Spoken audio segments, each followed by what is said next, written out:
Welcome everyone. My name is Tim Tabak and today I will tell you how you can make a plan for promoting biodiversity in your organization and work towards impactful greening projects. One of the reasons why working towards a greener, more biodiverse organization is important is because it will not only help wildlife. As Sir David Attenborough once put it, if we take care of nature, eventually nature will take care of us. The need for taking care of nature is becoming more and more evident. Globally, biological diversity is declining rapidly. Over just 50 years, there's been a catastrophic 73% decline in wildlife populations. The causes are mainly man-made. Intensive agriculture, climate change, and rapid urbanization are just a few reasons why nature is under heavy pressure. Human-induced climate change is also putting our own livelihoods at risk. In 2021, heavy rainfall led to floodings in South Limburg, Belgium, Germany, Luxembourg, and Switzerland. Thousands of people were hurt and lost their homes, and the damage was often beyond repair. We know that climate change is one of the main reasons why such extreme weather events will occur more frequently, which makes it important to adapt our living environments accordingly. TU Delft realizes this urgency and has therefore installed its Vision, Ambition and Action Plan for a Climate University. In this plan, TU Delft has 5 main ambitions. It aims to become CO2 neutral, make resources and waste flows circular, adapt to climate change, enhance quality of life and biodiversity, and showcase sustainability science and excellence. Ambitions 3 and 4 address the need for climate change and nature-inclusive campus. These ambitions together form the base for working towards an eco-campus, a future-proof campus where people and nature live and work together in harmony. To make this more tangible, TU Delft has defined goals for 5 themes towards 2030. To enhance biodiversity, green and blue structures need to be enhanced and local species need to be supported.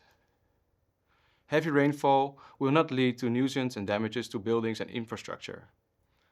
The urban heat island effect does not increase on hot days, meaning that heat stress is avoided as much as possible. Prolonged droughts do not lead to damage to buildings and public spaces, including green spaces. And soil subsidence remains manageable, avoiding damage to buildings and infrastructure. To reach each thematic goal, a baseline measurement was performed to mark out our starting point. To determine the current state of biodiversity on campus, we defined a set of local target species. These target species helped us outline the needed habitat for local species, pointing out current ecological hotspots and potential ecological corridors that need to be established. Protecting ecological hotspots and establishing functional ecological corridors are examples of key performance indicators, KPIs in short, we defined for reaching our biodiversity goal. In total, we determined 6 KPIs. For each KPI, we have set a target value. The first KPI is the campus surface being dedicated to functional habitat for our target species.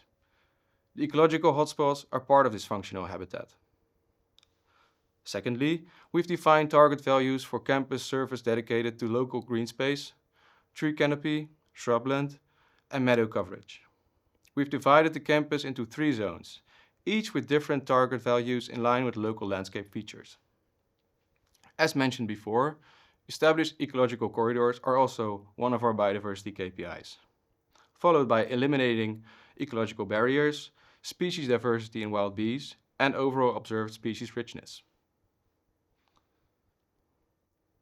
By being aware of our starting point and knowing what needs to be done to reach our goals, we were able to define projects that contribute to campus biodiversity. This leads to the most important aspect of creating an eco-campus: action. With these projects, we turn grey, paved-up campus areas into biodiverse and climate-adaptive green spaces. To keep track of the progress towards our goals, we monitor our KPIs through regular monitoring rounds.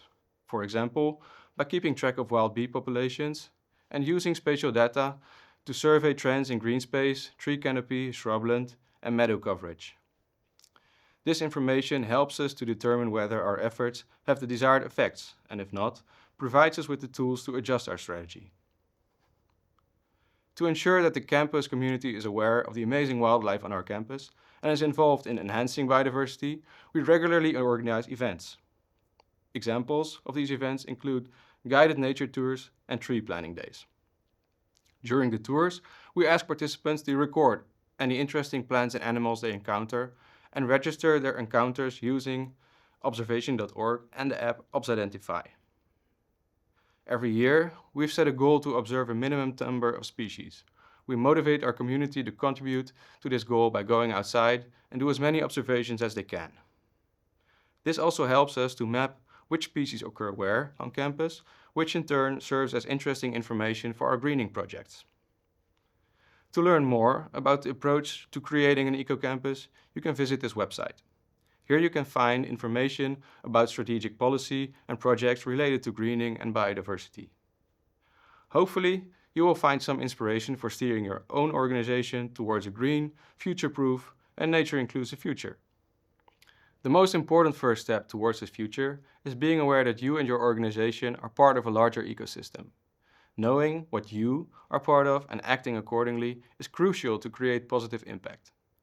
Good luck!